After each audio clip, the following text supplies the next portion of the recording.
You know, with shows like American Picker, it's even made flea markets and antique malls that much more popular. This morning, our James Ware decided to hit the road and find a local antique mall, this one in Lumberton. Yeah, I'm on Highway 96, getting my kicks on 96, so to speak, Dan. I guess that's what you'd say at the Antique Mall here on Highway 96 in Lumberton. And I found it's a place where I think everyone can find something. More than 10,000 square feet right here at this location. And she's got another location just down the street. We'll talk about that a little later coming up. But yeah, I said everyone can find something. These are some of the items I found. How about this, Dan? A collection of Elvis records I found. 8-track.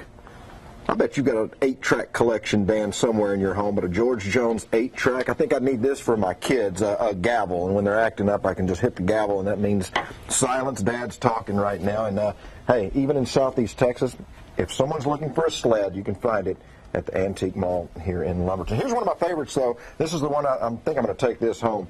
I dream of a world where chickens can cross the road without having their motives questioned. Right here at the Antique Mall in Lumberton. We're having a lot of fun looking through this stuff, and Judy Carter, the owner, operator, and a neat store you have here. In fact, I had a little extra time the other day and stopped in and just browsed and said this would make a great little live shot for the morning. Yeah, thanks for having us in. Did. Sure, I'm glad you Tell us a little about it and how you got started and a little about the business here. Well, actually, this particular business started in 2001, and I came in, got a booth in 2003, and then in 2006 it came up for sale, and that's when I bought it, and that's when I took it over. So I've had it since 2006, and my other mall down the road, I opened it in 2009. So it's been here a while. Number of vendors? Well, in this mall we have about 40 plus vendors, but we have about 60 shops, because some of them have more than one. The other mall we have about 40 shops with about 35 vendors. Sure. You know what I find is that repurposing has become such a big deal. The younger generations now, I mean, they'll build a new house and then, the term I use is repurposing or upcycling, I think some people use, but they'll furnish a new home with this stuff. Oh yeah, it's really, really popular with the younger crowd now. They'll come here and they'll buy an older piece of furniture.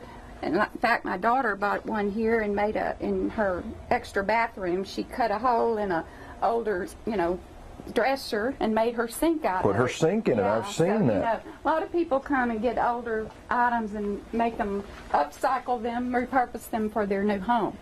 I understand another big thing is weddings. People have weddings and they want to do a vintage wedding. So yes, do you find that they come in and purchase things? Oh yeah, that's very, very popular right now, is to have a vintage wedding. And I have people coming all the time to look for things like mason jars to put either candles or flowers in, and old windows and old doors. They'll use old doors as backdrops, windows to put photos in, use old silver, all kinds of things to put on their tables, and it's kind of the thing to do now. Yeah. A lady I know in Port Neches is a Red Hatter, and she says they've actually taken a tour. They get on a bus and they go to different places, but they've made visits here. Yes, I've had the Red Hatters here several times, and we've had people from nursing homes, assisted living to come by, a group. We've had Sunday school classes to come by for a day out, and it's to come even a great day out. This thing showing right caught my eye, and it's an old vintage stove. Right. It's we have everything here, even and I think we may even have a kitchen sink. Everything but the kitchen sink. There may be one over on the other side, but we have this old stove from, I would guess, the 30s, and it's a great conversation piece. Or some people refurbish them and use them. Yeah. So. Look here, an old desk.